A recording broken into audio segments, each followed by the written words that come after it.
different color, and it grows faster. So you have these like little green spots of weird different. It's different because it's not uniform anymore.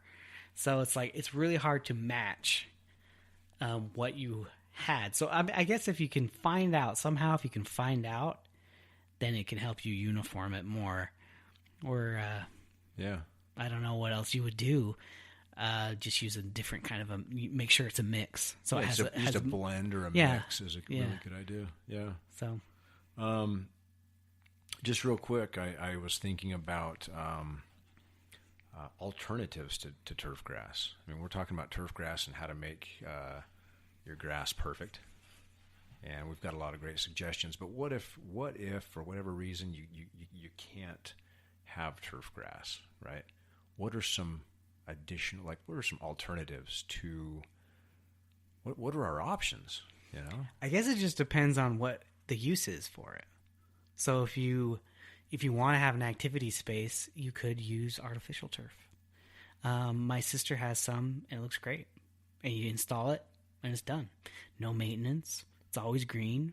It's perfect. So, and you're not talking about like that outdoor green carpet, right? That's about a quarter of an inch tall. It's just like the stuff they use for the football turfs. Oh, so it's varying heights. It has like it has a texture to it, so it will absorb a shock. So it's not like you're walking on a concrete pad, right? And there's different varieties of that too that they manufacture and produce. And I guess maybe something important if you are considering it is drainage, right? That's fairly important. So you don't want to put that carpet or that artificial turf over concrete. You really don't want to. No, if you can not do it, you want drainage. I don't know exactly. I'm guessing you want drainage. They would probably have to install some sort of a guttering system. Mm-hmm. Like I'm not exactly sure how those big turf fields do it. I'm not sure what it is. Yeah. Honestly, I don't know. Because they don't want stuff to come up through it, so it might be on a concrete thing. I don't know. I honestly don't know. For some reason, I was thinking some kind of a fabric layer. A porous concrete where it has the concrete can absorb it. Hempcrete. Yeah, we talked about that. So, yeah, that's a great one, artificial turf. I would look into that. Because I think there's different kinds of ways to do it. It depends on the application, how big. Mm-hmm. Yeah. So that requires no maintenance, and it's still green. You don't have to cut it. One that comes to mind for myself would be like a creeping thyme. Using a creeping thyme. Thyme is a plant that typically likes low water, or it can grow well in low water. So I'm thinking, oh man, how can I save water the same time as having a plant that I can walk on? Creeping thyme. But you've got to be careful because bees like creeping thyme as well when it's in flower. So you don't want to walk out there barefoot and step on it. See, that's pretty cool because that way you can have like a flowering turf. Yeah. So it's seasonal, like it's green and then it's like pink. Your whole yard is pink. And you could walk on it. Light. This is light. Yeah, not football. Yeah, not football or soccer. It depends on your use. Yeah. Moss, like an Irish or Scotch moss, would be just awesome.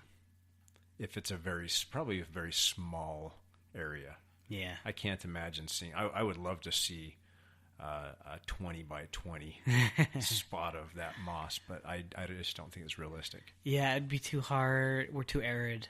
You would have to never have sun on it, and it would have to be like somewhere low by a river. Yeah, the water would have to be available. Yeah. Yeah. I think they have to deal with humidity too, so it needs some higher humidity area. Mm-hmm. You could just plant some. I mean, there might be some sedums that you can walk on. That's more of a ground cover, not necessarily a turf. Mm-hmm.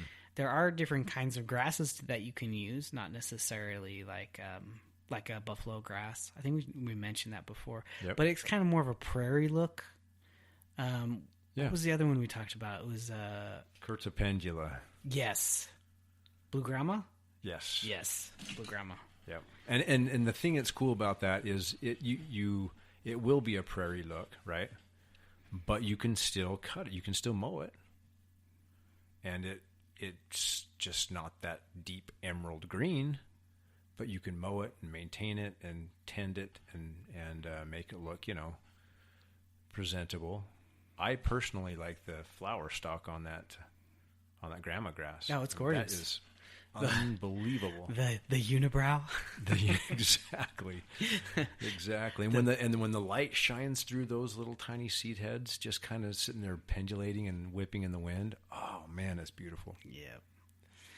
The Blue Grandma unibrow. We should make a new variety. So Wonderful. This is one of our longer podcasts. So I just want to say thank you to Brad for coming. Thank you for listening. And we'll catch you next time. Just want to thank Brad. That was a really good one. Thank Lawn Thumbs for supporting the podcast. And don't forget to support Lawn Thumbs. If you little things that you can do to help support us, all you have to do is go to Lawn Thumbs or youtube.com/Lawn Thumbs and give it a like. Watch Freddie out. And that's good. That's it. That's the easiest thing. I'm not asking you to buy anything. It's totally free. Go check out some of his videos. And remember, plant on, Babylon. Oh no, I said too much.